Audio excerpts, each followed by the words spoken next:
going to be attempting another speed run here today. We're going to go for getting canceled. This one's particularly dangerous and filled with peril, but I, Rupert, will never back down from a challenge.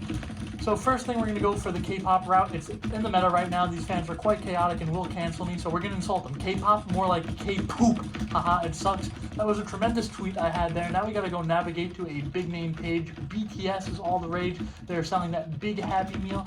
So let's wreak some havoc, if only I could find them.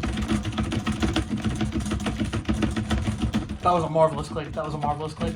So people hate divergent thought these days, so we're going to let them know how divergent I am with a "I do not like your music, for it is different from the music I listen to." This will get them pissed and hopefully get me where I need. So now we just need a message to happen, and then it's over. This could be it. This could be it. If this is it, the timer's over. What does it say? What does it say? "You absolute degenerate, I can't believe I have your social security number. You're canceled." That was it. That was it.